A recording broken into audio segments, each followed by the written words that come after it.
Greetings and welcome to another DIY video.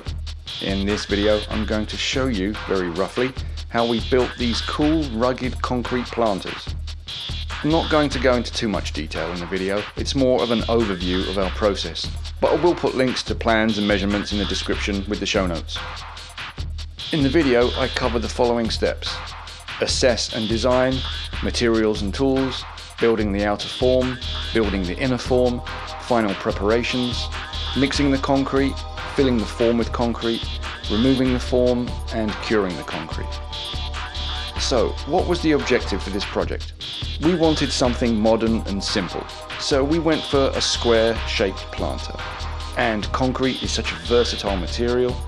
It's cheap, it can look modern or rustic, it's fairly easy to work with, and of course it's very, very durable. We settled on a 17-inch by 17-inch square by 24 inches tall with a 2-inch thick wall. We were also building 3 of these planters, so whatever form we built had to be reusable. The materials we used in this project were as follows: 3 80-pound bags of Quikrete fibre reinforced concrete, the orange bags, a 4-foot by 8-foot sheet of plywood. We opted for 1/2-inch plywood as it's lighter and cheaper, but 3/4 inch might have been better, and a lot of people do prefer melamine for the smoother surface. Roughly 140 inches of 1x2 inch wood for bracing, some general purpose 1.5-inch screws, some wood glue, 3 inches of 1-inch PVC pipe, various scrap wood for assorted tabs and wedges, 1x2s and 2x4s, some shims, some 90-degree brackets. The tools we used on this project were a table saw, a circular saw, 1-inch barrel saw, drill with various bits and drivers, 90-degree corner guides, a hammer, quick clamps or C-clamps, 24-inch woodworkers clamps, a small cement mixer from Harbour Freight, a large plastic masonry tub, and various trowels and scrapers. First thing we did was measure and cut the outer form pieces. We cut 2 sides to 18-inch by 24-inch and 2 sides cut to 17-inch by 24-inch, which accounted for the overlap on each end. With the 4 sides cut, I clamped the corner guides to assemble the outer form, screwing the sides together at the top and bottom. For the base, I cut a roughly 24-inch square out of the plywood. Using the assembled box as a guide, I attached 4 retaining strips to the base to hold the 17-inch by 17-inch form in place. For the middle bracing, I cut 2 strips of 1x2 to 20-inch and 2 strips cut to 18-inch. I attached the strips to the outer form by drilling pilot holes, countersinking, and screwing from the inside of the form. This bracing and the retaining strips are a very important step, as they really stop the sides from bowing out under pressure from all the concrete. Next, we cut the pieces for the inner form.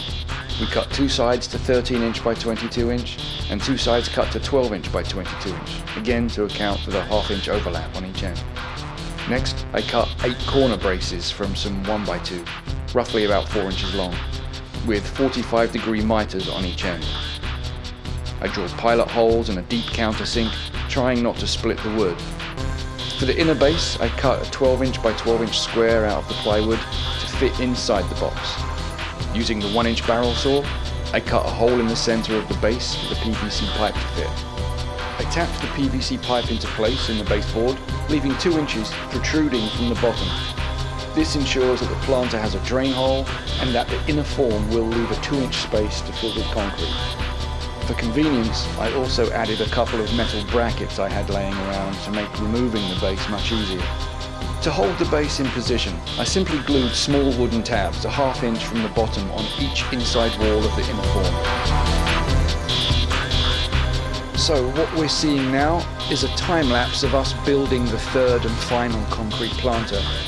So here I'm preparing the wooden surfaces, first by scraping off any dirt and dried concrete from the previous build, and then to help release the form once the concrete is dry, I use some spray cooking oil on every surface of the inner and outer forms. It's a lot cheaper than professional concrete release agent, and it does a pretty good job.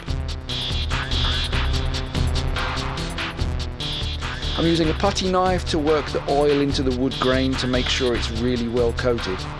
just trying to create a water barrier to stop the wood getting wet from the concrete, as well as helping it release when we remove the form.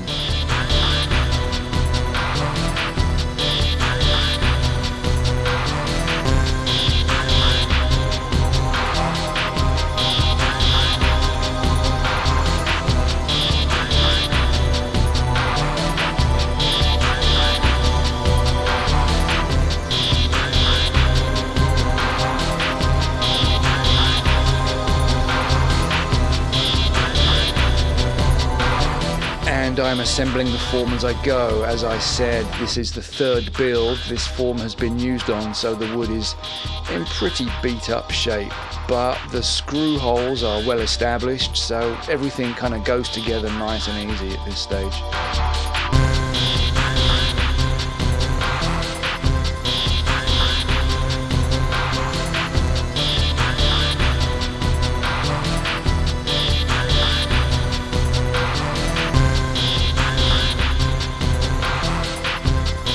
Just checking the bracing is nice and tight so the form holds together under the weight of all the concrete. So I've got the base sat on 2 rails of scrap 2x4. That way I'm sure it's not sat on an uneven surface. I use a spirit level to make sure the planter is properly level, raising one side of the rails with shims to make any adjustments.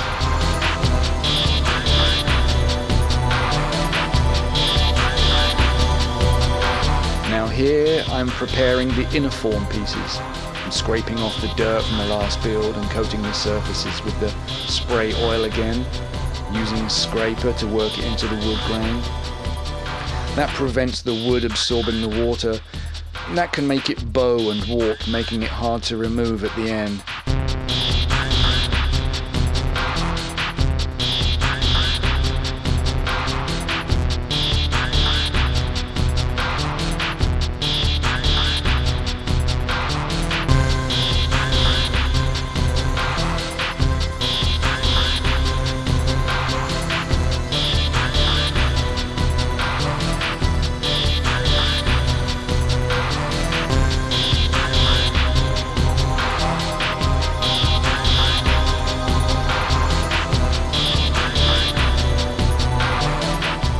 With the inner form built, I just check it into place. To keep the inner form centered within the outer form, I attach a small section of 2x4 to the inside of each wall of the outer form, just using a 1.5-inch screw. I just screw these wedges to the side, and that creates a good spacer to hold the inner form in position, keeping the 2-inch wall on all sides.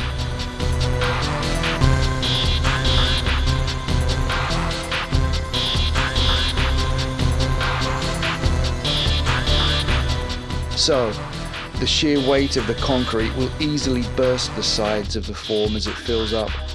To avoid this, as well as the wood bracing around the middle, I use 4 long 24-inch woodworkers clamps to help hold the sides together. I can only mix 1 bag at a time in our mixer, using about a gallon of water per bag. It took several minutes of churning and some manual labor to get all the dry material at the back of the mixer loose and combined with the water. Getting a good mix is essential to getting strong concrete, so I made sure it was not too wet but still well mixed. With the inner form set aside for now, I put a plastic cap from a spray paint can in the middle of the bottom of the form.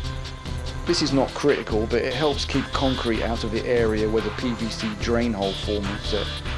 After transferring the concrete from the mixer into a large plastic tub, we begin shoveling concrete into the bottom of the form until it's about 2 inches deep, making sure to agitate the mixture well into the corners and removing any air bubbles. Then we had to insert the inner form. One of us quickly removed the spray paint cap, while the other quickly but carefully slid the inner form into position. We had to wiggle it down into the concrete a bit, but once seated, I wedged it tightly between the spaces using some shims.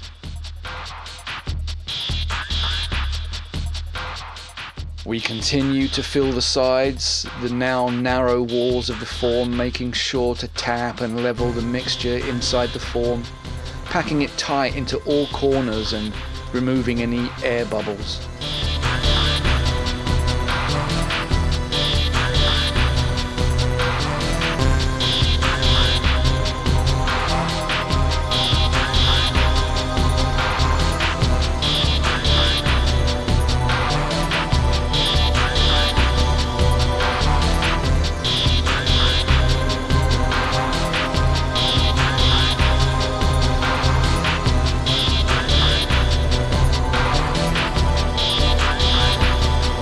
When the concrete reaches the level of the 2x4 spacers, we just remove the 4 screws holding them in place and carefully pulled out all of the 4 spacers.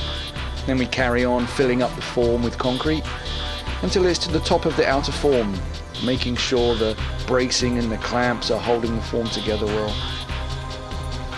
And again, you can see us just using some scrap wood to really tap down the concrete into the corners and every nook and cranny, removing as many air bubbles as we can. A few bubbles obviously here and there are going to be inevitable, but we do our best to really work the mixture down into the form.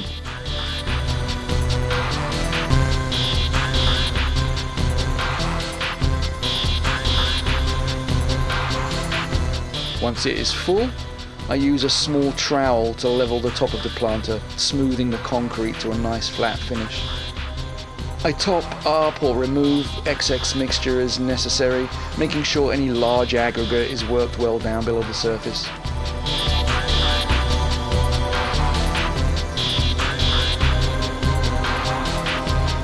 And there in the background you can see my wife using the excess concrete to make a couple of small flower pots. I'll post a video how we made those too at some point. Well, with the hard work done, we covered it with plastic and left it to cure for a day or so. In this video, I leave it to cure for 2 days.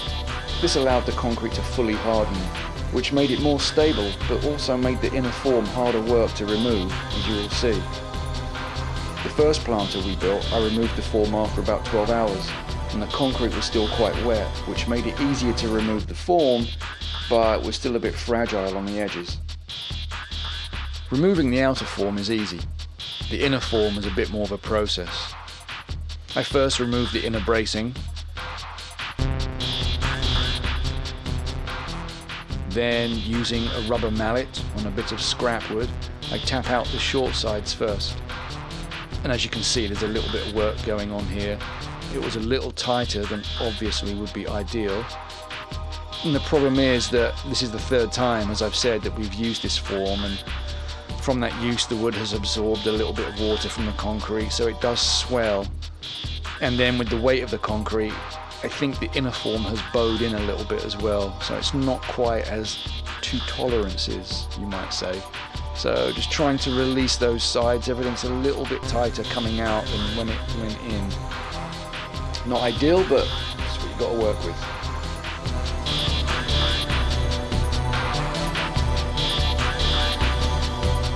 But with a little bit of work, no rushing and just gently tapping it out, not trying to get it out in one go, they do eventually come loose.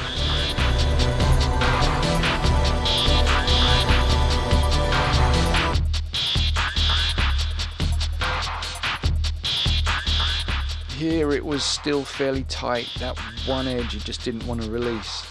It was still very tight up against the edge, so I just got a little hacksaw, inserted it down where it was looser towards the bottom, and I was able to insert the saw and just shave away enough of the wood on the edge to tap it out on that side.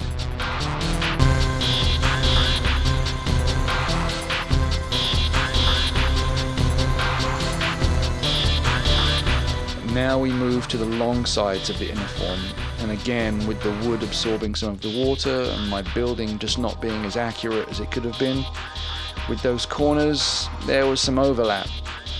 Then what happens, you get those long sides sticking out into the concrete a little bit. So it's a matter of just a little bit of scraping, a little bit of shaving the wood, and just to slowly tap it out, working away at it a little bit with the saw. I did have to shave quite a bit of the concrete on the inside corner there, just chiseling away at it.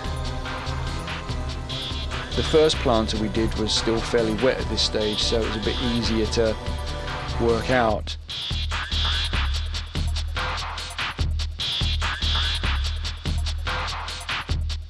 Yeah, you can see there it chipped a little bit just because the concrete is well set up and a bit brittle now. So not ideal, but it can be easily patched or ignored. And here I'm just able to get the saw in again and loosen the edge up. And once I'm able to do that, the whole thing just kind of wiggles out. Grab a pair of pliers and get a better grip on it, give it a good wiggle until everything eventually becomes loose and it just slides out. And again here, same process on the other side. Unfortunately, I'm not able to show you the final steps as the camera is about to run out of battery. But basically, once the sides are all out, after a fair bit of work, I use pliers to pull on the handles to release the base. To finish the 7-day wet curing process, I hose it down twice a day and cover with plastic to keep it wet for about another 5 days. And here is where my camera ran out of battery. So let's skip ahead in time. After the planter had fully cured, we needed to move it to the front of the house. A standard rolling dolly made moving this 250-pound planter quite easy, obviously taking good care not to drop it and damage all that hard work. Once set in place, we filled it with gravel and soil and plants, and then cracked open a nice cold bottle of grown-up soda and enjoyed the results of our work. Okay, I hope this gives you some inspiration and you were able to follow along. Feel free to contact me with any questions if something is not clear or not working out for you. Have fun making custom elements for your garden landscaping, and I'll see you next time.